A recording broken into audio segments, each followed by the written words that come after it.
Hey, how's it going, everyone? Hey, sorry about that. We just had some technical issues. We are newer at live video, Very new. but what we're talking about today is the simple 5-step winning website formula. So we're going to talk about all the things you need to do to get more leads from your website. And this is basically like a quality assurance process that we use internally just to make sure that the right things are in place. It's easy to make a pretty website that's ineffective. And it really doesn't matter how pretty the website is at that point. If it doesn't get trust, it doesn't give you differentiation from your competitors, and if it doesn't call people to action. So I'll let Bia start a little bit more about this problem. What is the problem with having an ineffective website? Well, like you said, even pretty websites can be broken from a leads perspective. So if you're not actually getting more leads from your website, that's a problem, even if the website itself looks really nice. And I think one of the biggest problems is people focusing too much on talking about their company on the website before they talk about how they fulfill the need of the user. So we equate this to going to a party, walking up to someone and just telling them all about yourself. This is the way I like to do it. Tim's preferred method of party hopping. I'm really fun at parties. But talking too much about yourself, what you do, who you are as a company, instead of, hey, this is how we fix the problem for the customer. So people should come to your website and say, hey, this company can do what I'm looking for, and they can do it the best. I love that. Number 3, they give no trust or differentiation. Trust. Hey, we do that naturally when we're in person with somebody. We smile, we shake their hand, we look them in the eyes. But on we a also website, talk about who they know that knows us. So I think that's good. Talking through that, like, hey, I have a friend that knows this person, and it kind of endears you, or you're like, oh, this is a legitimate person because they know a mutual friend. That's awesome. We look for familiarity. We look for common ground. And you have to give that familiarity and that common ground on your website more so, or you have to do it more dramatically almost than you would in person, because it's dry. A website is naturally somewhat dry, right? It's just text and images on a page. You're separated emotionally from it. That's why we think video is really good for websites. But it's also like, if you serve businesses, here's the logos of the businesses we serve. If you've gotten awards or you use certain materials that they would be familiar with, then you showcase those. You showcase reviews. And we'll talk a little bit more about that stuff in a second.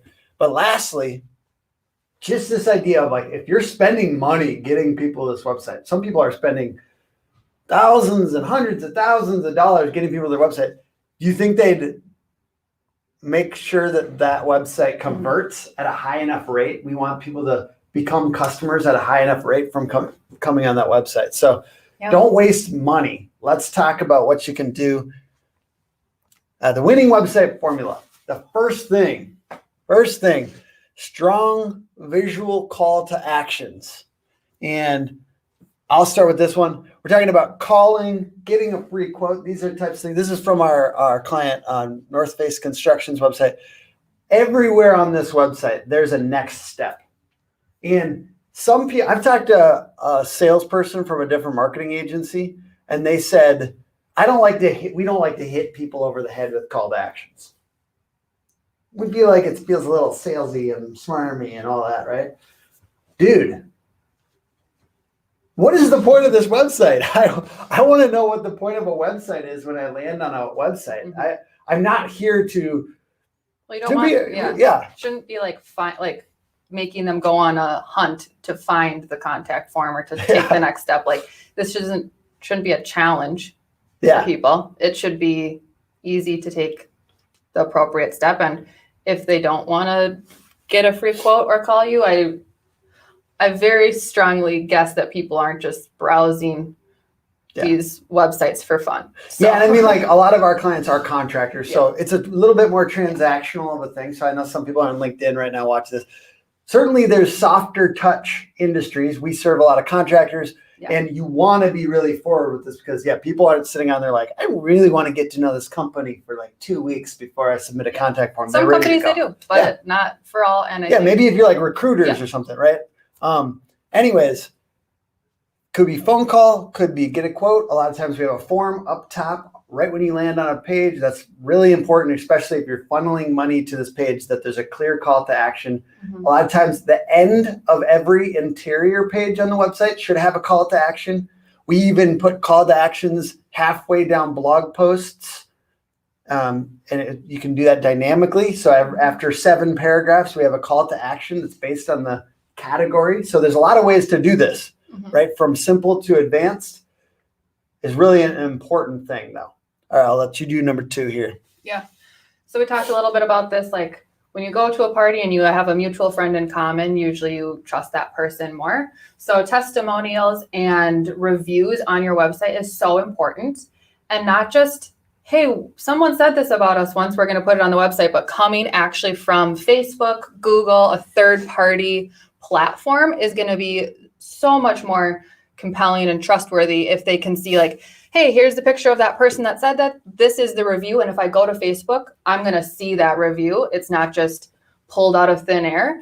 And just showing them like other people like them that have used your service is so compelling. And we think this is a huge, also putting these throughout the website, not on a testimonials page. Ooh. Because let's be honest, nobody goes to the testimonials page. I'm going to go check out their testimonials and page. those get hidden. And they're like one of the most compelling things. We all read Google reviews. We all read Amazon reviews. Like I don't buy a product that is below 4 stars on Amazon. Like I wouldn't do it. So I think putting these throughout your website so that people get that, oh, this is a trustworthy website, and they're not having to actually go find it themselves. They just get it when they're ready to make a purchase, which is what Amazon has done for us. So.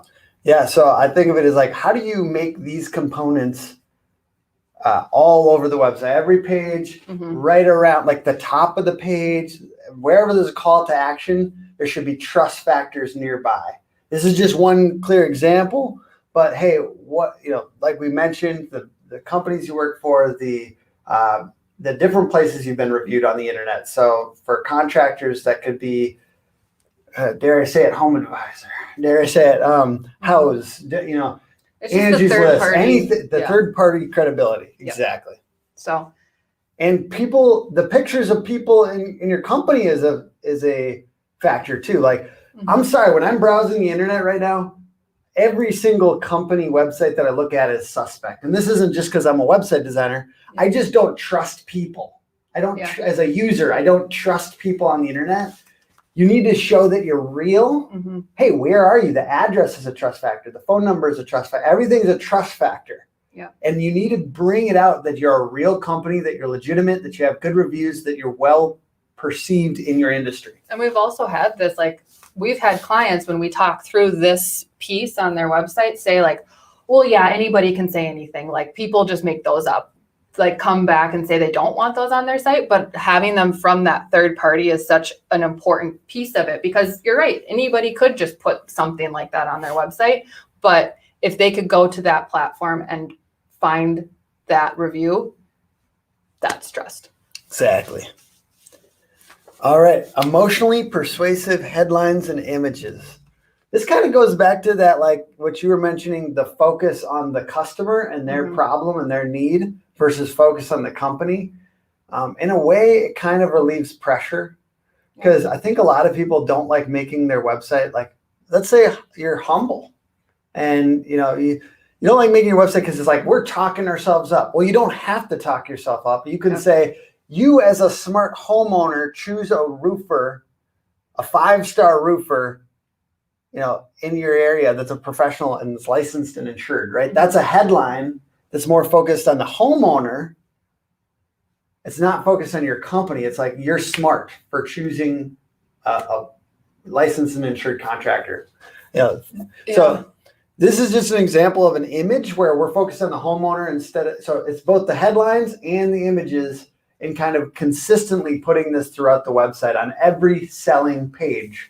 And, this is not on our list, but every single, there's a lot more than just your home page that's a selling page. Every single service page is a selling page.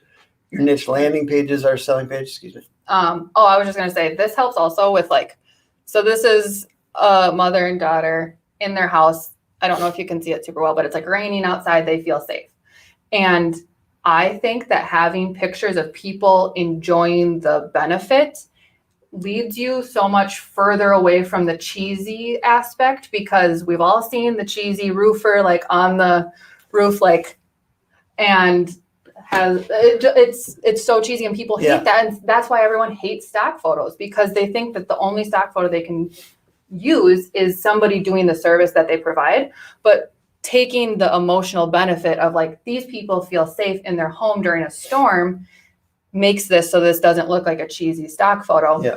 And I think it plays more to the emotions. And so not portraying what you do in your photography, but how people are going to feel, I think is super important. And there's like this mirror effect, right? When we see people enjoying something, a product or service, when we see them enjoying that benefit, like you're saying, we're more likely to imagine ourselves in that position. So that's the psychological principle. There's a mirroring effect of, I want to be like that. I want to be safe. I want to make sure my family's safe, that kind of thing. I'll let you do the number 4 here.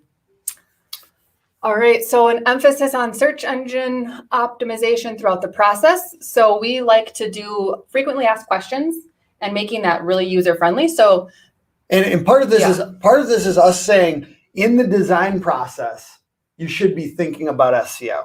And I think a lot of times people want to slap SEO on at the end. And so frequently asked questions is one example of, hey, this is how we're building sections or content on each of these selling pages without overwhelming people. And excuse me, I'll let you. Yep. So how long does it take to install a roof? This is just put down at the very beginning. Then people can hide that and see all this other information. So it's not a huge wall of text, because that is something that is needed from an SEO perspective. You need text on your pages. And that seems like a lot. It seems intrusive if you just have paragraph after paragraph after paragraph.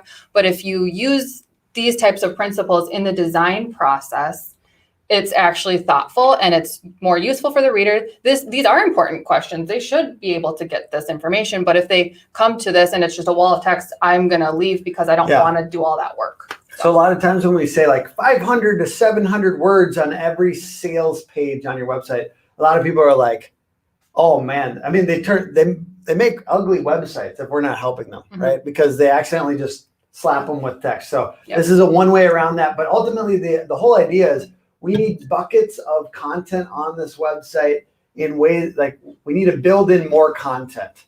I'm going to kind of just pop in here and say, if you guys have any questions, please answer or ask any questions that you have about this. We'll share any answers at the end of this. Also, like, share, subscribe, all those things on the video. We appreciate you guys, and we're going to keep on doing more of these contractor marketing live videos. All right. Really clear key differentiating features. This is all about hitting them quickly. So this is actually like, if you saw the context, there's like a headline up here, and then there's a call to action down here. And then sandwiched in between those are like check marks, right? We're saying we do free roof repair estimates. We do ultra fast roofing turnaround time. We use CertainTeed Shingle Master Certified, or like where we have this particular certification. We're trying to get to things people can't say. Your competitors can't say. And we're trying to make them bulleted at the top of the page. Even though we have 500 to 700 words on every selling page for SEO purposes, tucked away tastefully and sometimes shown, but we know people aren't going to read it. Realistically, we're trying to give them the high-level sampler platter really quickly so that they get why to do business with us. And ultimately, I don't want them to sit there and read 5,000 words on my website. I want them to see the differentiating features and move forward with us. All right. So let's review those real quick. I'll let Bia do the rundown here. So the strong visual call to actions throughout the site, get a free quote, the phone number, nice and clear, clickable, click to call. The trust factors and testimonials, making sure you've got those throughout the website, not just segmented to another page. Emotionally persuasive images and headline, making your ideal customer the hero, making it about them, how you're going to make them feel better, and letting them imagine them in themselves in that ideal state. Putting an emphasis on SEO throughout the design process. So getting those FAQs in a really digestible format. And then the really clear differentiating features, making sure you've got those bulleted, keeping these pretty short too, because I think visually that looks better. And also just, we know how much attention people have, and their attention spans are getting smaller and smaller by the day. So making sure that this is super clear, straight to the point. And here's an example of a before and after. I just want to talk about it. It's like the first one, we got all about the company. Images are dry and very us focused. We've got testimonials, but they don't have a picture or a rating or where it was left. So it feels like it could be false. And then the new one we've got, it's all about the customer. It's all about the homeowner. We got emotional images, and then ratings and social proof right away. We before you even scroll, you can see the ratings. So you don't have to even go anywhere else. Yeah. I like also, I don't know if we talked about this, but like having these little star ratings right up top, not necessarily associated with a review, but like I think they have 4.9 and then 5 on Facebook and 4.8, like having the actual star ratings that you have and then the logos that they're associated with, and making that so we change them as the Google reviews and things like that change, but giving them the quick look right up on the top of your site. All right, so I'm gonna just go back to the beginning here. And Sam, are there any questions on there or no? Not at the moment. Well, hey, this is our first. These are our first couple lives. We expect to get a little bit. I'm hoping if you guys see us go live in the future that you'll come in, hang out with us a little bit. We're going to try to give away as much value as we possibly can in these lives. Like literally, this is the stuff. We're doing $20,000, $30,000 websites. We're building this into every single website. This is part of our process. We want to give away some of that, the knowledge of it for free. Hey, maybe it's appropriate to work with us on this if you're looking for a premium website design. But other than that, like just come and hang out with us. This is a little like mastermind almost of like things you can do for your marketing, particularly for contractors. And we work with a lot of specialty contractors that are looking to get more leads. So I do appreciate your time today, Bia. If you want to say goodbye to the folks at home. Thank you guys for joining us. And thank you guys for being here. And I don't know, I'm looking forward to doing more of these lives with you, but like, comment, subscribe, and we'll be more likely to keep this going. So I appreciate you guys. That sounds like a threat. If you don't like, comment, and subscribe, we'll never do this again. Okay, never mind. See you guys. It was fun hanging out. Bye.